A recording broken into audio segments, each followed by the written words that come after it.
Hey guys, welcome back to my channel Suno Kahani. तो हम Lalan sweets book पढ़ रहे थे और 11 चैप्टर तक हमने पढ़ लिया है। आज है डे चैप्टर 12 पढ़ने का। So let's start. We roamed around the city for an hour. We ate a little dinner comforted by the food that was steaming and delicious, thick hot dal and oodles of shahi paneer.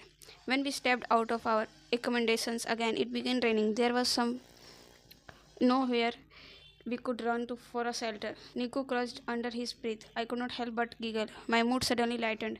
That made him smile too, and he handed me his jacket. What? No, I don't need your jacket. Come on, take it. Your hair is getting wet. No, I can't take it. Just wear it and let me feel like a man, he said, his voice resented, making me laugh even more. So if I wear it, it will be for you and not for me, I asked. He laughed along, giving me a wink. As you will. Why do you keep a jacket on you anyway? A habit from my Bangalore days. It will rain any time there. At some point, after taking directions from a random strangers and getting on an overcrowded bus, we arrived in a Pahargaj where people had suggested that we look for cheap rooms. We got off a Sri Sani Mandir, standing in puddles of rainwater. As we swept past us, we passed a cobbler sitting outside Swagat Dhaba next to a board that suggested several travel in itineraries: Delhi to Taj Mahal, Delhi to Haridwar, Delhi to Jaipur. If I thought that the Victorian town in Siaka was full of tourist stuff, it was nothing on this. We passed shop after shop selling kitchis, doorknob, bed, wood logs, cells, decorative boxes, bangles, key chains, and purses. Auto rickshaws stopped and yelled. Auto horns cackled as if on a fire. We passed more shops selling kolapuris and fresh Bisleri water, brass ornaments, puppets, and we also crossed some broken buildings. I aggressively nudged a man out of my way when he burst past me too close. Nico looked at me with his eyebrows raised. That was too close, I said and sucked. Another man slightly bent shuffled up to Niku, his eyes moving left and right. Chillam, ganja, hookah, hashish, he asked. Niku looked up at the sky as if he in deliberation. While I told the man to get lost, he gave me a sleazy look, and I could not help but notice how red his eyes were before he yelled at me, "You like a fake?" and run away. Niku chuckled and I glared at him. Let's just find a place to sleep, okay? We eventually come across a cheap hotel called KK Palace, and the words written on a lopsided board of graying patched walls. It was quite dark inside. A red lamp gleamed behind the reception desk. The man on a dirty seemed to be busy with something under his desk. So Niku cleared his throat loudly. He looked up, servingly us diligently before standing up and opening the ledger. How many hours do you want the room for? He asked, flipping the pages. I looked at him strangely. What do you mean, how many hours? He ignored me completely and addressed Niku still. How many hours? In the daytime. We also give rooms by the hours. Niku coughed, splurging on his next word. I was sure I was missing something. She's not. I mean, we are not. Is this place for? I mean, can normal people stay here? The man stared at us, confused, and it seemed like both of us realized what was happening at the same time. I stamped my foot in indignation, and the man at least had the decency to look embarrassed. Sorry, sir. Most people who come to at this place anyway, of course. You can stay AC room 40, non AC 25 per night. How many nights you want? Niku looked at me, but I was still too angry to respond. How could you think I am a prostitute? I turned to the man. He held up his hands, embarrassed but still defensive. You have no luggage. Why would you have no luggage? Still, come on. I am from a respectable family. So what? I was not judging you. We make most our business from this kind of work. So your hotel is full of this kind of women? No, not full of them, but we do get a few. But don't worry, it is completely safe, my guarantee.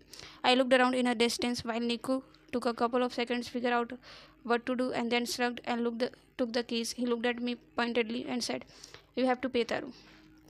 Oh, I took out my purse, feeling quite smug. See, I am not the prostitute, I said to the man and then looked at Niku, grinning. He is. The room had pale pink and green walls, one sad brown cupboard, a chair, and curtains that were even sadder. I tried to ignore the elephant in the room, the double bed that looked center stage. The waves of embarrassment and awkwardness were pebble between the two of us. Let's see the toilet. Okay, it's fine, Niku said. I didn't miss the quiver in his voice. He then sat on the chair while I stuck to the side of the bed opposite him and slowly stretched out. On the bright side, Niku said, his stupid grin returning as he removed his shoes. We don't have to unpack. I could not help laughing either, and then we caught ourselves staring at each other, conscious of the point when you realize how boldly and deeply somebody had decided to laugh at something you said. We both realized that this at the exact same second and looked away. My gaze rested on the small quiet on the bed. I looked up a few seconds later to find Niku staring at me, about to say something, when we heard a loud bang followed by hoots and claps. Niku looked curious and I followed him to the floor to take a peek. Near the steps at the end of the corridor were three people huddled around something on the floor, banging their hands against the wooden cupboard in the corner. Curious, Niku walked over to see what was going on. I followed. They stared at us. We approached them, two men and a woman looking like they belonged there. I wondered if they were prostitutes, but why would they huddle in the corridor if they were? Mafi, on the man said. Did we interrupt or something? Nico looked into the huddle before processing what he just said, forgetting to reply and smiling instead. I was confused at Niku's reaction and so took a peek myself. Kanche. They were playing kanche, of course. I mean, what else in the world could make Niku forget about anything else? You want to play? The woman asked. I gave her a sharp look. She was beautiful with her long lashes and dusky skin. Niku looked at me, not in a question but an answer. I am sure he would have rolled his sleeves if he had any. Well, they don't call me Kancho ka Sikandar for nothing, to do they never called you that, Niku. I muttered. You called yourself that. Taru, don't be jealous. Just because you could never master this game, that much was true. I just did not have the hand for it. He sat on his haunches, ready to play, looking at the other three people. I am Niku, he said, extending a hand. One of the best kancha players Siaka has ever been seen. The woman responded first with a huge grin. I am Preeti. That's Apu and Monty. Welcome to our gang. The kanchas glimmered in the light that came into through the entrance of the corridor. The others looked at me. I am Tara, I offered reluctantly. It was not until Niku failed a couple of exams in a school that his kancha obsession ended. It was one of the rare activities that both he and his father enjoyed equally. They had turned their veranda into a stadium with arrangements of different games, three different sized circles drawn with a chalk for chakri, holes at different points for the basic version of the game, dhai, and a specially designed area for a team versions of chakri. Niku proudly proclaimed that all his original kanchas were collected from soda buntas, but I am sure he had bullied people and brought some those, especially the eggs white, orange and hazel ones. There was no way he could have found those in bunta bottles. Even though he was rusty and out of practice, Niku soon won all of Preeti, Monty and Apu's kanche, but was devastated to learn that they would simply head over to a shop and buy new ones. He dramatically put his hands to his mouth, asking them how they lived with themselves. What do you mean? Preeti asked, confused. You can't buy these things, Niku said derivously. You have to win them, earn them. Ignore him, I advise. He is too sentimental about the game. I was also tried by then. They had been playing for a while now, while I flitted in and I was also tried by then. They had been playing for a while now, while I flitted and out of the room. I wanted to remind Niku that it was already sundown and we had no clothes, no food, no car, just a shady hotel room and dodgy people for our company. But he looked so focused and happy, his hair falling lightly over his eyes, that I did not have the heart to say anything. I knew by the way he had handed me a jacket that he blamed himself for us getting into trouble. While they were playing, however, I went to phone Lalaji. He gave me the names of two shops, Bombay Halwai and Ramdal Jalebi Wala. The instructions were to find a job, any kind of job, at either of these shops. It's very important, Taru, he had told me, and you have to do this task. Well, you cannot break the rules with this one. Find a job and tell me once you do. I will tell you the next steps. Slightly annoyed by this air of mystery which I had found exciting at the beginning of the trip, I hung up. Did he even know what he had gone through? The stupid thugs, the stolen car, not to mention all that we would have to face then when we were back. But on the other hand, I was equally proud that he did not care for him. I was equal to Rohit and Mohit, not someone who needed to be extended an arm of protection. I was appreciating my good luck when I heard Monty say, let's go. I saw Niku get up. Where are we going? I asked. To eat at a wedding, Monty replied. Whose wedding? We don't know. Someone's. we are crashing on. Niku seemed completely okay with the plan, following them as they headed out. I was glad, but when he waited for me at the bottom of the stairs, looking at me with his stupid grin, I sighed and said, "Fine, let's go." He laughed and took me by the hand as we headed into the mad street again. It was only once we were outside the wedding pandal with Preeti and the others that I realized it was Delhi wedding, not a silly some small Siaka wedding. The tents covered a huge park with the generators blaring in one corner. A carpet was laid out of before the entrance that had a ribbon running across it, and we could see women standing at the gate with thalis in their hands. There were lights everywhere, so many in fact that it was almost blinding.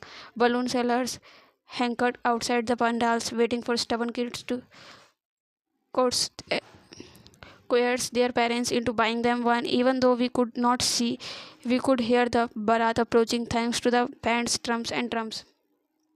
"It's not far," Preeti said, turning towards her in the businesslike fashion, rubbing her hands. "I think this is good one. It's neither too small for people to understand that they don't know us, nor too big for them to know we don't belong here." Everybody nodded as Monty put an arm around her, which she shook off irritably. "Not now, Monty. We have a wedding crash."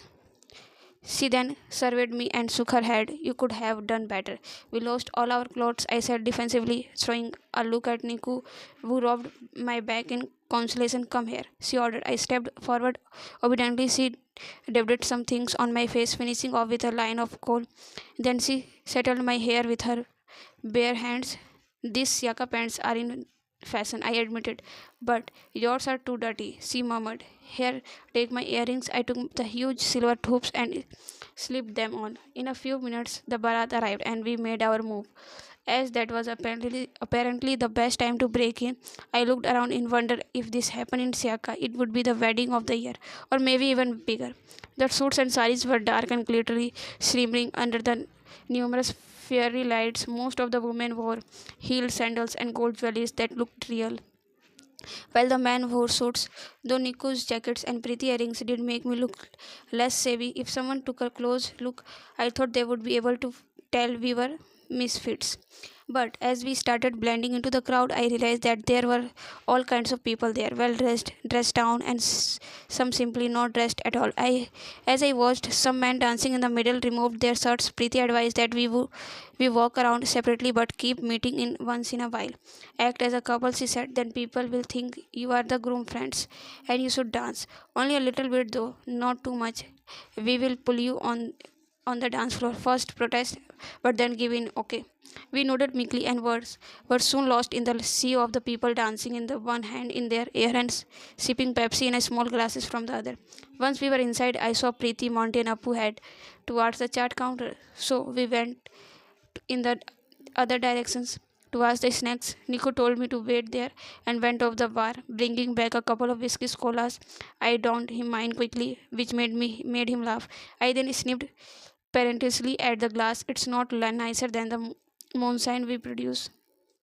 Pretty soon, everyone around us turned into a blur. Aunties wearing shifty red and pink suits, more regal. Women draped in saris, poised but sweating because of a humidity.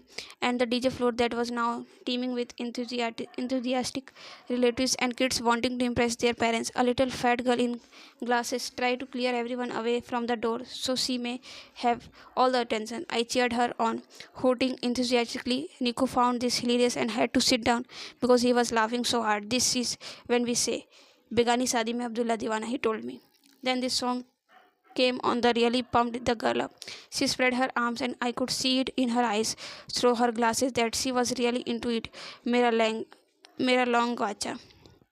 She sang, her head bouncing as she danced. Niku grabbed my hand and led me away to the others. I zoned out while they spoke, staring at people as they went by, waiting for Niku to devote his attention solely to me. Even in the drunken state, I knew something had changed between us. Not more did he hide behind the mask of being my annoying best friend who made a stupid little song about my nose. We looked out for each other even when we did not have to, catching each other's eyes and smiling widely. I would catch him staring at me and not look away, nodding and grinning instead. I noticed how he would not pay attention to anything else when we spoke. I was not long before the DJ put on Bolo Tararara. I jumped in delight, dragging us both on the dance floor. The girl who was dancing earlier joined Niku and me. We danced for some time before Preeti found us and told us we had to leave. We blew kisses at the girl and walked away. Walked out arm in arm, the other leading the way. Why do you like this Daler Mehndi so much? Nico asked seriously. When your boyfriend loves all this music, English songs. I felt a stab of annoyance at Niku's mentioning Sahil and ignored the questions. Bolo Tarara still played in my head and I bumped my shoulders against his, giggling. He smiled at me. Even in the darkness, I could see that his eyes had a tinge of brown, and there it was again, orange flavored poppins. I forgot to tell you, he said, bending down to my ear and almost whispering, "You look very pretty with these earrings." Really, I touched them. I thought it would make look like Preeti. He laughed as we followed the others, and I repaired this compliment in my head. Entering the street on which the hotel was seemed to have a sobering effect on Niku, as he no longer looked at light-headed. We said goodbye to Preeti and Monty, who were already making out on the stairs, and entered our rooms. There was a buzz in my ear, but I did not feel that drunk or confident anymore. Nico took a pillow and the quiet and settled on the floor. I wanted to tell him not to, but found my voice to be lost. I collapsed on the bed, thinking about the night, about all our days, before feeling a sadness in the pit of my stomach, the need to say something, but being too paralyzed to do anything about it. Niku came with me the next day when I set on the search of the two mithai shops Lalaji had mentioned. Both of them were in Chandni Chowk, the famous old city of the Delhi. I had heard so much about. Niku had been there and warned me that it would be exhausting, but the fact was that there were some things Niku and I just saw differently. What was tiring and stressful for him to watch was on business opportunity after the other for me. It was so big that we must have walked for half an hour straight without the street ending. In Siaka, if you walked for half an hour, you would have walked from the Victorian town to the lake, which is not that hard as the terrain is flat and the breeze from the lake blows across the city. In the space of just few meters, we crossed a bhandara, several different halwais and range of different markets, all the while men wandering between rickshaws. We crossed Chota Bhai Patangwala, a range of kite, and manjas of selling kites in every possible color and design you could imagine, followed by a range of hardware shops that displayed locks, handles, holders, knobs, hinges, and fittings. Further down the street was the utensils bazaar with a huge varieties of weighing scales, frying pans, ice trays, and range of pots and pans in different size. My mouth fell open as I walked on, pointing out to Niku all the things we could invest in for Lallan sweets. We asked around for Bombay Halwa and got swift, no time to waste replies. Walked straight, Fatehpuri Chowk, ask anywhere. A few seconds I had sat on a man in front of signboard signing a song. न खाने में मज़ा न पीने में मज़ा जीना लगे एक बड़ी सजा खुजली हो या दाद हम करेंगे इलाज निको burst out laughing as I read the board Shri Hari Kishan Lal हकीम खुजली dad, sex problem, performance problem, husband wife problem, one solution. You want to try? I asked Niku. He nodded in response. Right now, you are my biggest problem, Taru. You think he can help me? I wagged him on the back. Soon we found the long queue that sneaked out of Bombay Halwai. Before we saw the board, people stuck to each other, not leaving space even for a fly to pass. That was the kind of queue would die to see at Lallan Sweets. I took a proper look at the board. Bombay Halwai, Street 9054, dates like home. We had never had a tanglin. I made a mental note to give ourselves one. Now that I saw how classy this one looked, but why do you have to work here? Nico asked me as I stared at the shop. Did this man steal your Lalaji's Ghevar recipe or something and now he wants it back? I answered with my eyes still on the shop. You know, you think you are making a joke, but it might actually be something like that. He shrugged in agreement as I gasped, suddenly clapping my hands to my mouth. What's wrong? I stared at Niku in indignation, making my voice quiver. They charge for extra aloo sabji, one puri. What kind of decibel money making business would do that? It took him a few seconds to understand what I had said. Then he rolled his eyes, putting his arm around me. Go inside and get them.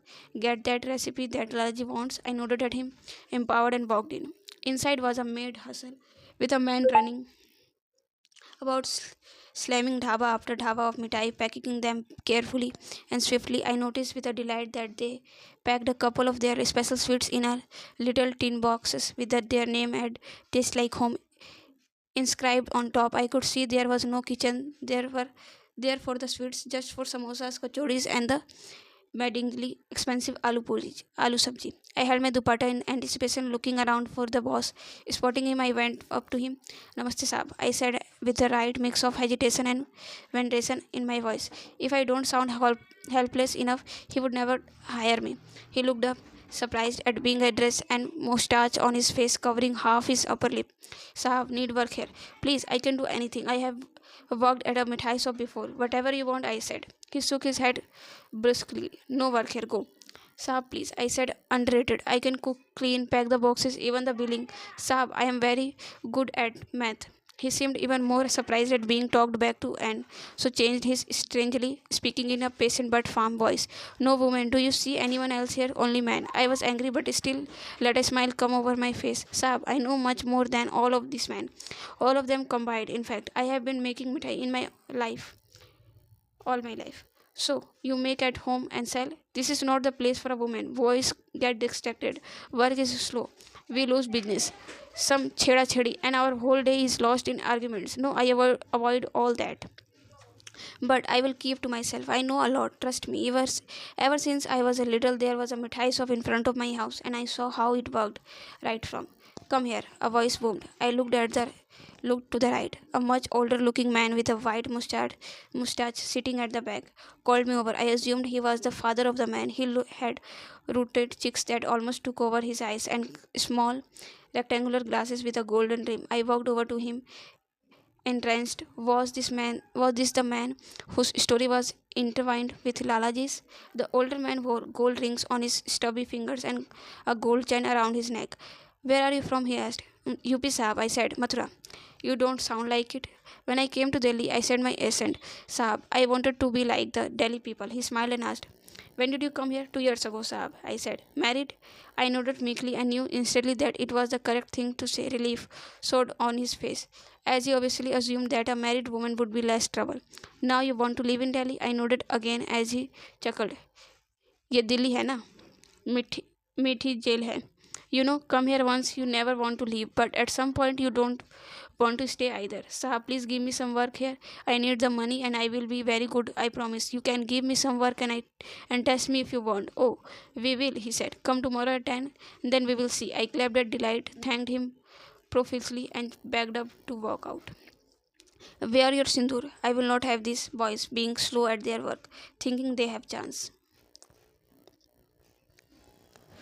So guys chapter 12 भी यहाँ पे ख़त्म होता है और अब कहानी interesting है मतलब और भी इंटरेस्टिंग होते जा रही है डे बाय डे क्या होने वाला है.